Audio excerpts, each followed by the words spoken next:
গোসাই কি বলো কৃষ্ণ প্রীতি প্রেমানন্দে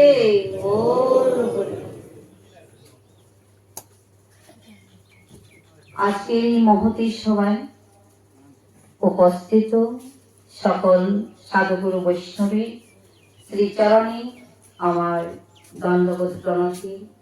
শ্রীমদ্ ভাগবত গীতা কীর্তন করার সময় আমার অবশ্য ভুল ভ্রান্তি হবে, সেই জন্য সাধুগুরু বৈষ্ণবগণে শ্রীচরণে আমার একান্ত বিনীত নিবেদন রইল, সেই ভুলের জন্য আমাকে আপনারা কৃপা করে মার্জনা করলেন। পাঞ্চকল্পতরুভ্যশ্চ কৃপা সিন্ধুভ্য এব চ পতিতানাং পাবনেভ্যো বৈষ্ণবেভ্যো নমো নমো। সকল সাধুগুরু বৈষ্ণবগণের শ্রীচরণে আমি পুষ্পাঞ্জলি প্রদান করিলাম। হরি আমরা সকল ভক্তবৃন্দগণ মিলে পরব্রহ্মের নাম উচ্চারণ করব। ব্রহ্মা বিষ্ণু মহেশ্বর তিনে মিলে এক ঈশ্বর।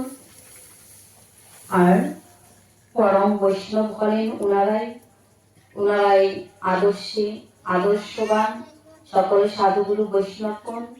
তাই আমি পুনরায় আপনাদের শ্রীচরণ কমলে আমি প্রণতি নিবেদন করি।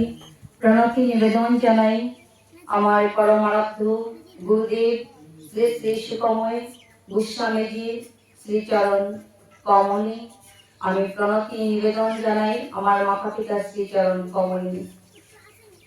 আজকে এই শ্রীমদ্ ভাগবত গীতার প্রারম্ভে শ্রীমদ্ ভাগবত গীতার জয়ধ্বনি আমরা সকল ভক্ত বৃন্দগণ মিলে আমরা সবাই করব। বলো বলো শ্রীমদ্ ভাগবত গীতা কি জয়, শ্রীমদ্ ভাগবত গীতা কি জয়, শ্রীমদ্ ভাগবত গীতা প্রীতি প্রেমানন্দে হরি হরি। সাগর সংসার সাগরম গুরুম তন্তো মিচ্ছন্তি যো নরো গীতা পাঠং সমাসাদ্য পারম জাতি সুখে নিচ্ছ। যে মানুষ সংসারের রূপ সমুদ্র উত্তীর্ণ হইতে চায়, অর্থাৎ পার হইতে চায়, তিনি গীতারূপ তরণী আশ্রয় গ্রহণ করিয়া অনায়াসে এই সংসার সমুদ্রের তীরে হইতে পারেন। এই জন্যই সর্বসাধারণের শ্রেষ্ঠ অসহজ পথ প্রদর্শক হইল শ্রীমদ্ ভগবত গীতা। গভীর ঈশ্বর তত্ত্ব কথা তাই গীতা। আর এই গীতার অর্থ প্রকৃতভাবে ত্যাগ। যত বেশি আমরা এই গীতার পরামর্শ গীতার কথা অনুযায়ী আমরা চলতে পারবো, ততই বেশি ত্যাগের দিকে অগ্রসর হতে পারবো। ওম তৎসৎ। ওম তৎসৎ। ওম অজ্ঞানতিমিরান্ধস্য জ্ঞানাঞ্জনশলাকয়া চক্ষুরুন্মিলিতং येन তস্मै শ্রী গুরুবে নমঃ। গুরু ব্রহ্মা গুরু বিষ্ণু গুরুদেব মহেশ্বর গুরুরেব পরম ব্রহ্ম তস্मै শ্রী গুরুবে নমঃ। হে কৃষ্ণ করুণা সিন্ধু দীনবন্ধু জগৎপতি গোপেশ গোপিকা কান্ত রাধাকান্ত নমস্তুতে। জয় শ্রী কৃষ্ণ চৈতন্য প্রভু নিত্যানন্দ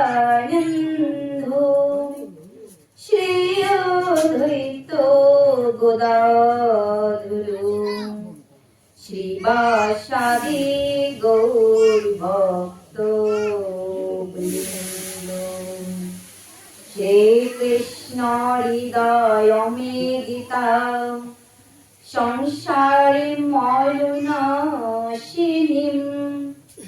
জ্ঞায়ং ভক্তিং মুক্তিং দাত্রীং গীতা দেবী মে নমস্তুতে। ওম বৃন্দায় তুলসী দেবৈ প্রিয়ায় কেশবস্য বিষ্ণু ভক্তি পদে দেবী শব্দবত্তৈ নমো নারায়ণং নমস্কৃত্য নারীং চৈব নরোত্তমং দেবীং সরস্বতীং ব্যাসং ততো জয়মুদীরয়তু।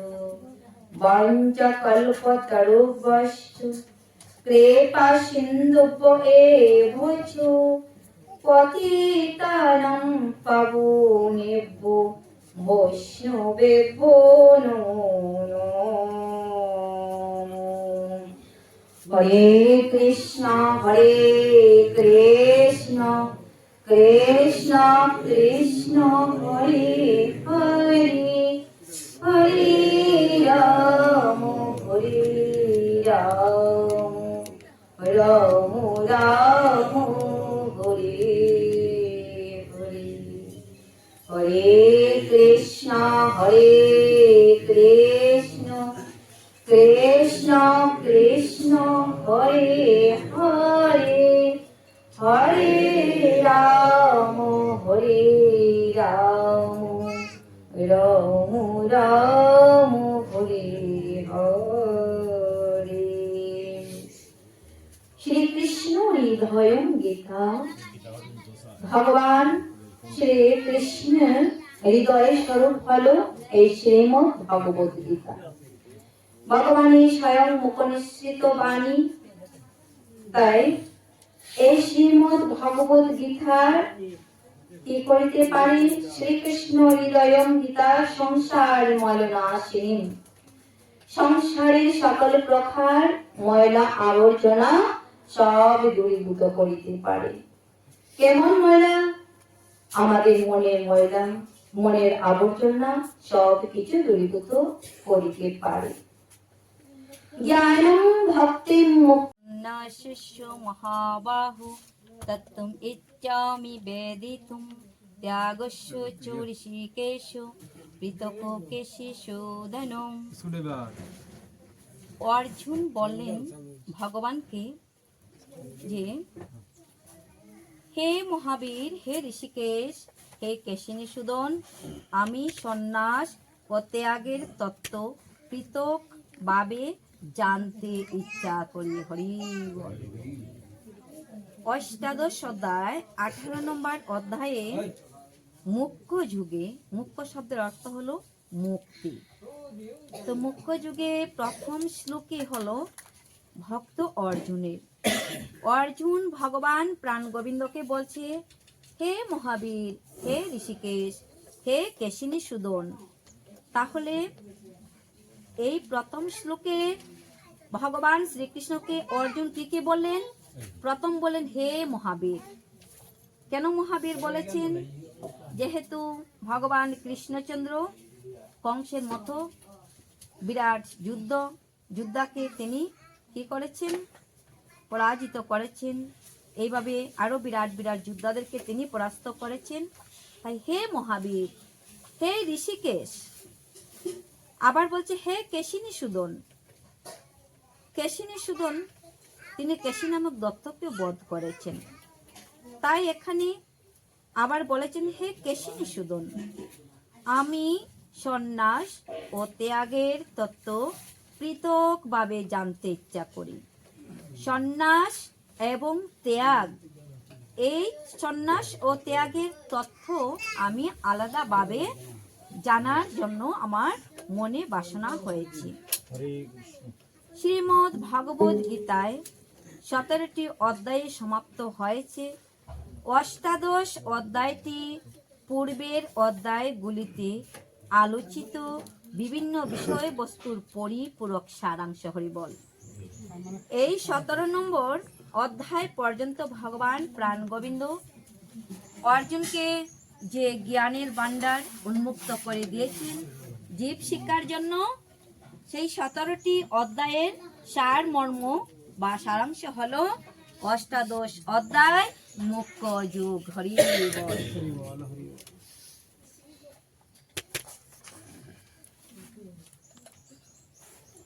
শ্রী ভগবান বাচ।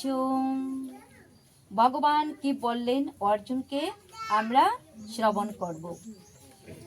কামানম কর্মণম ন্যাসম সন্ন্যাসম কাভয়ং বেদ সর্বকর্ম ফলোত্যাগম রাহুত্যাগম বিচক্ষণাং। পরমেশ্বর ভগবান অর্জুনকে বললেন, এবার পণ্ডিতগণ কাম্য কর্মসমূহকে ত্যাগকে সন্ন্যাস বলে জানেন এবং বিচক্ষণ ব্যক্তিগণ সমস্ত কর্মফল পরিহারকে ত্যাগ বলে থাকেন। হরি বল।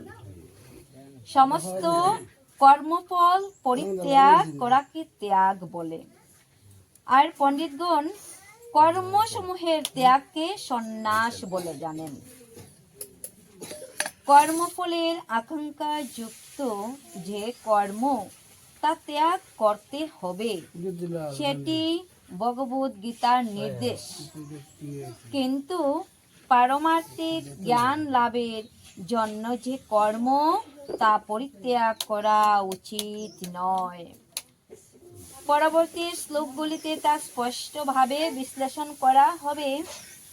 কোনো বিশেষ উদ্দেশ্য সাধনের জন্য যজ্ঞ সম্পাদনের বিভিন্ন বিধান বৈদিক শাস্ত্রে প্রদান করা হয়। 3 নম্বর শ্লোকে ত্যাজ্যং দশবতু ইতি এক কর্ম প্রাপ্য মনীষিণো যজ্ঞ দান তপ কর্ম নো ত্যাজ্যম ইতি চো করে।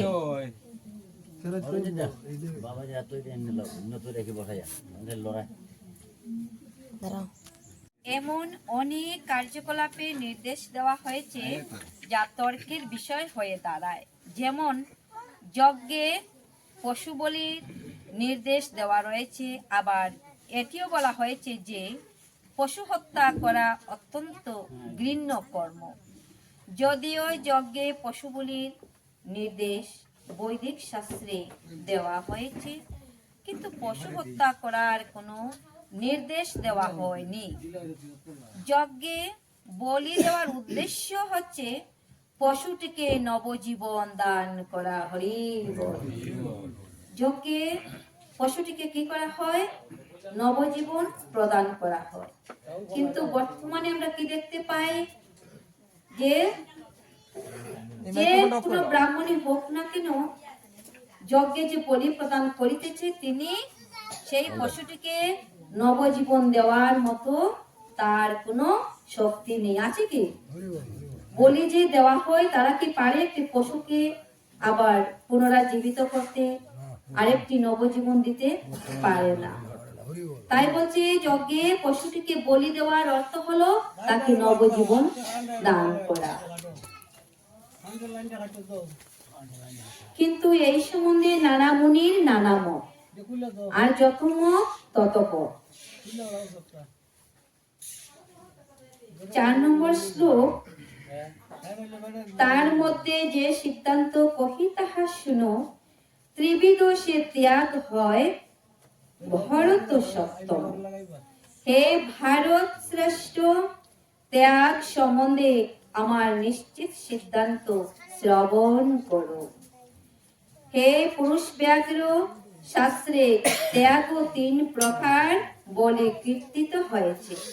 ত্যাগ কত প্রকার? 3 প্রকার। তো সেই 3 প্রকার ত্যাগের আলোচনা ত্যাগ সম্বন্ধে ভিন্ন ভিন্ন মতবাদ থাকলেও এখানে পরমেশ্বর ভগবান শ্রীকৃষ্ণ তার রায় দিচ্ছেন, যা চূড়ান্ত সিদ্ধান্ত বলে গ্রহণ করা উচিত। যে যাই বলুন, বেদ ভগবান প্রদত্ত নীতি বিশেষ। এখানে ভগবান নিজেই উপস্থিত থেকে যা বলেছেন তার সে নির্দেশকে চূড়ান্ত বলে গ্রহণ করা উচিত। ভগবান বলছেন যে প্রকৃতির যে গুণের দ্বারা প্রভাবিত হয়ে কর্ম ত্যাগ করা হয় তারই পরিপ্রেক্ষিতে সব কিছু বিবেচনা করা হয়। স্বরূপত যজ্ঞদান কবু ত্যায্য নয়, সকল সময়ে তাহা কার্যযোগ্য হয়। বদ্ধ জীব আছে যত তাদের কর্তব্য মনীষী পাবন সেই যজ্ঞ দান কার্য। যজ্ঞ দান তপস্যা আদি কর্ম ত্যায্য নয়, তা অবশ্যই করা কর্তব্য। যজ্ঞ দান ও তপস্যা মনীষীদের পর্যন্ত পবিত্র করে। হরি বল হরি বল। কি বলা হয়েছে যে যজ্ঞ দান তপস্যা আদি কর্ম ত্যাগ করা উচিত নয়। কি হয়, যজ্ঞ করলে সবাকার মন পবিত্র হয়। দান ও তপস্যার দ্বারা এমনকি আমাদের তো অন্তর পবিত্র হয়ই, ঋষি মুনিদের অন্তর পর্যন্ত পবিত্র করে। যোগীদের উচিত মানব সমাজের উন্নতি সাধনের জন্য কর্ম সম্পাদন করা, মানুষকে পরমার্থের পথে এগিয়ে নিয়ে যাওয়ার উপযোগী অনেক শুদ্ধিকরণের প্রক্রিয়া আছে।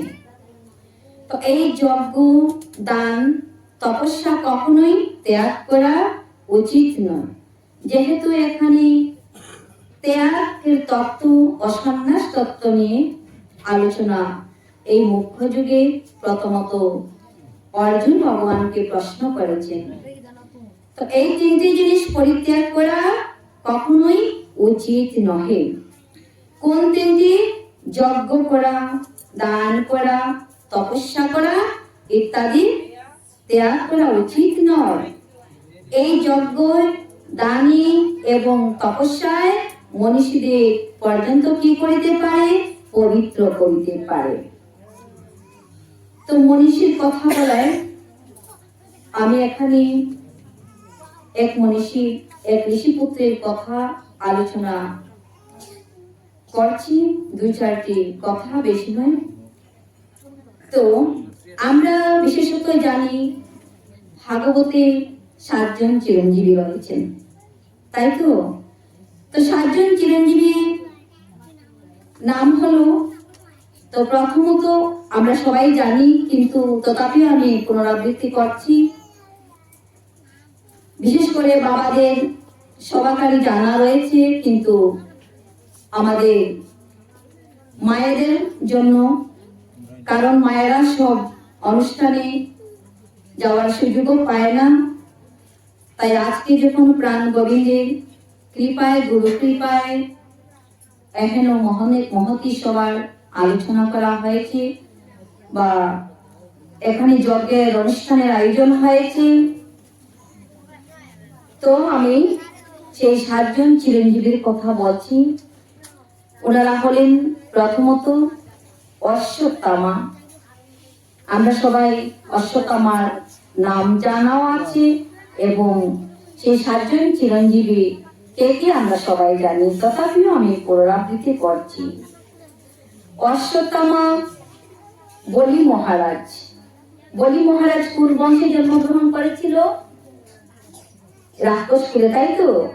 কিন্তু রাক্ষস কুলে জন্মগ্রহণ করেও তিনি পরম ভক্ত, পরম বৈষ্ণব, এবং তিনি চিরঞ্জীবী হতে পেরেছেন। দ্বিতীয়ত হলো কৃষ্ণ দ্বৈপায়ন ব্যাসদেব।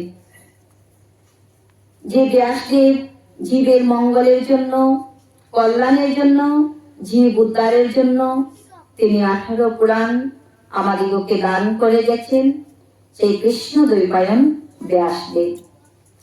তারপর হলো রাম ভক্ত হনুমান। প্রেম সে কহো ভগবান শ্রী রামচন্দ্র কি, ভক্ত হনুমান কি। এই হনুমান হলো চিরঞ্জীবী। আর কে? লঙ্কার রাজা রাবণের ভাই বিভীষণ, হরি বল, তিনিও চিরঞ্জীবী। তো কতজন হলো বাবা? কতজন হয়েছে? কতজনের নাম বলেছি? 5 জন। তারপর কৃপাচার্য 6 জন। কৃপাচার্যের পশ্চাৎ পরশুরাম। তো এই হলো 7 জন চিরঞ্জীবী। আরেকজন হলো এই যে বলছে মহিষীদের পর্যন্ত কি করিতে পারে? পবিত্র করিতে পারে। তো 7 জন ছাড়াও আরেকজন রয়েছে ঋষিপুত্র মার্কণ্ডেয়। তিনি কিভাবে চিরঞ্জীবী হতে পেরেছেন? ওনার তো আমরা সবাই জানি অল্প পরমায়ু নিয়ে জন্মগ্রহণ করিয়াছিল। অল্প পরমায়ু নিয়ে তিনি এই পৃথিবীতে এই ধরাধামে আসিয়াছিলেন। ওনার পিতা বলেন, পুত্র তোমার অতি অল্প পরমায়ু, তাই এই বয়স থেকে তুমি সাধুগুরু বৈষ্ণবের চরণ সেবা করতে শুরু করে দাও। তোমার তো আর সময় গড়িয়ে আসছে ধীরে ধীরে, তাই তুমি বৈষ্ণব সেবায় ব্রতী হয়ে যাও। যেখানে বৈষ্ণব দেখবে সেখানে মাথা নত করে প্রণাম করবে, যেখানে ঋষিগণ দেখবে সেখানে মস্তক অবনত করে প্রণাম করবে। ওনাদের কৃপায় যদি সেই তোমার পরমায়ু বর্ধিত হয় ওনাদের আশীর্বাদে, সেটাও বলা বাহুল্য। তাই আমি তোমাকে বলছি এখন থেকে বাবা তুমি সাধুগুরু বৈষ্ণবের সেবায় লেগে যাও। তো কেমন করে সেই মার্কেন্দ্র ঋষি চিরঞ্জীবী হয়েছেন সেই 2-4টি কথা আমি আজকে এহেন সাধু সভায় আমি তুলে ধরছি। তিনি কি করলেন? মার্কেন্ডেয় মুনি শিশুকাল থেকেই যেখানে বৈষ্ণব দেখছেন সেখানে সেই বৈষ্ণবের শ্রীচরণে প্রণতি নিবেদন করছে। একদা ওই শিশুর সামনে দিয়ে কে যাচ্ছেন? 7 ঋষি যাচ্ছেন।